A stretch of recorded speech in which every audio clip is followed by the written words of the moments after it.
Hello नमस्कार, बहुत बहुत स्वागत करती हूँ मैं आप सभी का। और यहाँ पर मैंने 3 कार्ड आपके सामने रखे हैं ये, और 5, 6, 7 नंबर उस पर लिखा हुआ है। जो भी नंबर आपको अच्छा लगता है अपने लिए, आप अपने लिए चुन लीजिए और देखिए उसमें आपके लिए मैसेज क्या है। और बिल्कुल ये मैसेज जब भी आपको मिलेगा आपके बिल्कुल काम आएगा, आपको गाइडेंस मिलेगी इससे कि आपको अभी इस समय में जो भी आपकी परिस्थिति है वहाँ पर आपको क्या करना चाहिए। तो चलिए, नंबर 5 जिन्होंने अपने लिए चुना है, तो देखिए नंबर 5 आपसे कहा जा रहा है कि आपको ना कोई भी पुरानी बातें होती हैं ना, जैसे बीती हुई यादें, तो उनमें नहीं रहना है। ज़्यादा सोचों में रहने की आपको ज़रूरत नहीं है। अपने बीते हुए कल को पकड़ कर ना रहें। देखिए कुछ भी ऐसा हो सकता है, देखिए ऐसा होता है कि पुरानी बातें जो भी होती हैं ना, आप पकड़ के इंसान जब भी बैठता है, चाहे वो सुख की हो चाहे दुख की हो, वो दुख ही इंसान को देती हैं, मन को दुख चोट पहुंचाती हैं।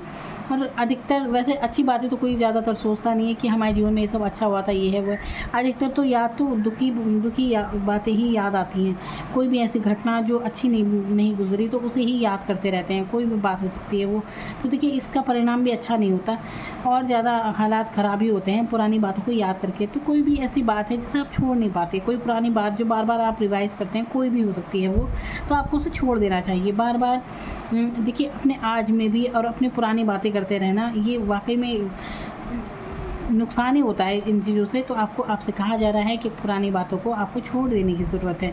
अब आप अपनी परिस्थिति में देखिए कि कौन सी ऐसी बातें हैं, हो सकता है आप मन में सोचते हो किसी पुरानी बात के बारे में, तो देखिए जो कुछ गुजर जाता है ना, जो भी कुछ बीत चुका है, वो सिर्फ आपके दिमाग में ही चलता है, फिर बाकी उसका अस्तित्व तो कुछ नहीं है, बस बीत गया, फिर हमारे दिमाग में वो होता रहता है रिवाइज़ बार बार। तो आपसे यही कहा जा रहा है कि आपको पुरानी बातें नहीं सोचनी है अब, और इसी में आपका भला छुपा हुआ है, ठीक है। तो अब बीती हुई बातें मत सोचना जो दुख दे रही होंगी, वो बातें, अच्छी बातें तो बिल्कुल याद रखिए, और लेकिन कोई ऐसी बात जो मन को दुख दे रही है ना, उसे आप छोड़ दीजिए। नंबर 6, तो नंबर 6 आपसे कहा जा रहा है कि आप देखिए आपका कोई भी गोल हो सकता है जो आप काफ़ी समय से किसी भी कहीं पर भी कुछ कार्य कर रहे हैं, कोई भी आपका गोल होगा। अब आप देख लीजिए अपनी अपनी परिस्थितियों में, तो आपसे कहा जा रहा है कि आप अपने गोल के बिल्कुल नज़दीक आ गए हैं। तो अब आप पीछे मत हटना, आप अचीव करने वाले हैं अपनी उस सफलता को, जो भी जिस भी कार्य में आप लगे हैं, जो भी होगा आपका। तो आपसे कहा जा रहा है कि आपको सफलता मिलने वाली है, बिल्कुल करीब पहुंच गए हैं आप। देखिए ऐसा होता है, बहुत से लोग ना बिल्कुल मंजिल तक पहुंचते अब वो इतना थक चुके होते हैं कि उन्हें लगता है कि शायद हमारे हाथ में नहीं है बाजी, हम हार जाएंगे, ऐसा कुछ होने लगता है। बहुत सौ के साथ होता है ये। अब बिल्कुल जैसे ही उन्हें कुछ सफलता मिलने वाली होती है तभी वो पीछे हट जाते हैं, क्योंकि उन्हें खुद पता नहीं होता ना, इस बात का पता नहीं होता कि अब वो सफलता मिलने ही वाली है, क्योंकि तब तक शायद देर इतनी हो जाती है, कई बार बहुत देर हो जाती है किसी सफलता के लिए, इंसान निराश हो जाता है। लेकिन जैसे मिलने वाला होता है तो पीछे हट जाते हैं, बस थोड़ा सा ही रह जाता है। तो आपसे यही कहा जा रहा है कि कोई भी ऐसा गोल जो भी आपने अपने लिए सेट किया था, वहाँ पर आपको सफलता मिलने ही वाली है। तो आपको निराश होने की ज़रूरत नहीं है यहाँ पे, ठीक है। अपना कार्य, जिस पर जो भी आपका गोल है उस पर डटे रहिए, अपने मैदान में आपको जीत मिलने वाली है।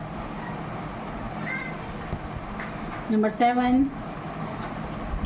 7 आपसे कहा जा रहा है कि आपका जो भी कंफर्ट जोन है ना, वहाँ से निकलने को कहा जा रहा है आपसे। अब ये कंफर्ट जोन क्या हो सकता है? देखिए हो सकता है आप काफ़ी समय से किसी कार्य को करना चाहते हैं, लेकिन आप सोचते हैं कि कहीं रिस्क लेने से आप डरते हैं, होता है ना कई बार। देखिए अपनी अपनी परिस्थिति अनुसार आप सोचिए। तो यहाँ पर कंफर्ट जोन आपके लिए क्या है?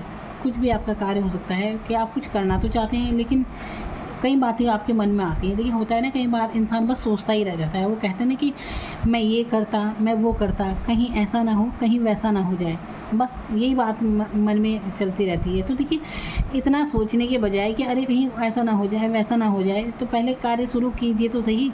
अरे तो जब आप स्टेप ही नहीं लेंगे कोई, तो फिर कुछ भी तो तब होगा ना। तो देखिए जीवन में कोशिश करने में कोई हर्ज नहीं है। ये मत सोचिए कि उसमें सफलता मिलेगी असफलता मिलेगी, कम से कम आपने प्रयास तो किया, कम से कम मन में अफसोस तो नहीं रहेगा कि अरे हम उस टाइम ये चाह रहे थे लेकिन हमने किया नहीं, तो ये अफसोस मन में नहीं रहेगा। तो ये मत सोचिए कि किसी कार्य की सफलता असफलता नहीं सोचनी चाहिए, बस अपना कार्य करते रहिए, है ना। अब देखिए मैं ये वीडियो बना रही हूँ, मैं भी तो अपना कार्य कर रही हूँ, मुझे ये पसंद है, और मैं ये कार्य करती हूँ। मैं किसी उम्मीद के लिए नहीं कर रही कि कुछ उम्मीदें मेरी बनी, नहीं नहीं, बिल्कुल नहीं। मैं अपनी किसी वीडियो में कभी ये भी नहीं बोलती कि कोई लाइक कर दीजिए, कोई शेयर कर दीजिए या सब्सक्राइब कर दीजिए। मैं बोलती ही नहीं। लोग मुझसे कहते हैं ये बात कि मैं ये वीडियो में ये सब नहीं बोलती, मुझे ऐसा बोलना चाहिए, पर मैं नहीं बोलती, क्योंकि मेरा ये मानना है जिसे पसंद आना आएगा तो अपने आप कर देंगे। इसमें बोलना क्या है।